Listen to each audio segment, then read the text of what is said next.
আসসালামু আলাইকুম। শুভ সকাল। আশা করি যারা শুনছেন ও দেখছেন সকলেই ভালো আছেন।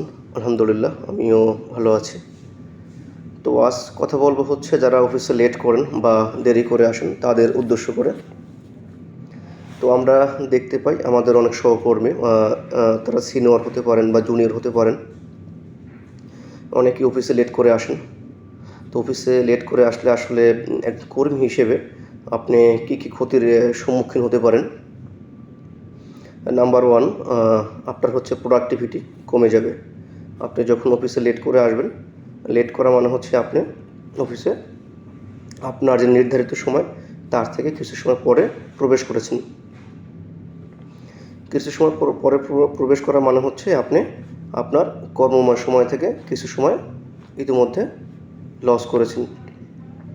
যে সময় শুরু করার কথা আপনি সেই সময় শুরু করতে পারেননি। ইতিমধ্যে আপনার যারা সহকর্মী আছে, আপনার যারা স্টেক হোল্ডার আছে, তারা তাদের কাজ শুরু করে দিয়েছে। আমরা যারা অফিসে কাজ করি, আমি শুধুমাত্র একা কাজ করি না, আমাদের অন্য টিম বা অন্য সহকর্মীর সাথে সমন্বয় করে কাজ করতে হয়।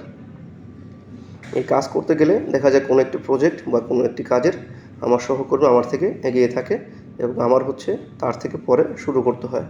এতে করে আমার প্রোডাক্টিভিটি কমে যায়। 2 নম্বর হচ্ছে আমার পেশাগত সুনামের অবনতি হয়। একজন কর্মী হিসেবে আমরা যাদের সাথে কাজ করি, আমার যিনি সিনিয়র থাকেন, আমি যখন নিয়মিতভাবে অফিসে লেট করব বা দেরি করে আসব, আমার বসের সাথে বা আমার টিম লিডারের সাথে আমার সম্পর্কের অবনতি ঘটবে। এটা একটা স্বাভাবিক বিষয় এবং উনি আমার এই বিষয়গুলো ভালোভাবে দেখবেন না। তারপর হচ্ছে মানসিক চাপ সৃষ্টি হবে। যখন আমি দেরি করে আসব, আমার কাজের চাপ বাড়বে। এতে করে দিনে ধীরে আস্তে আমার ভিতরে একটি মানসিক চাপ ও অবসাদ সৃষ্টি হবে। তারপর হচ্ছে আপনার প্রমোশন ইনক্রিমেন্টের ইস্যুটা হয়। সেটা হলো আমি যখন নিয়মিতভাবে এরকম দেরি করে আসব, অবশ্যই আমার যে সিনিয়র থাকবেন, আমার যিনি এমপ্লয়ার থাকবেন, এরা এই বিষয়টি ভালোভাবে দেখবেন না। এতে করে আমার প্রমোশন ও ইনক্রিমেন্টে এক ধরনের প্রভাব পড়বে। তো আরও অনেক বিষয় আছে দেরি করে আসলে কী বিষয় হয়। আমি জাস্ট এই ক্ষুদ্র 3টি বিষয় নিয়ে আলোচনা করলাম। আপনারা চাইলে গুগল করে বা অন্য কোনো মিডিয়ার মাধ্যমে আরও অনেক ব্যাপকভাবে আলোচনা করতে পারেন।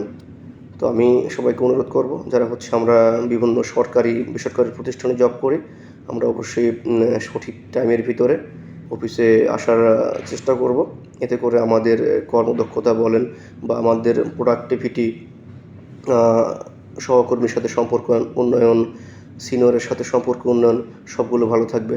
তো সবাই ভালো থাকবেন। ধন্যবাদ। আসসালামু আলাইকুম।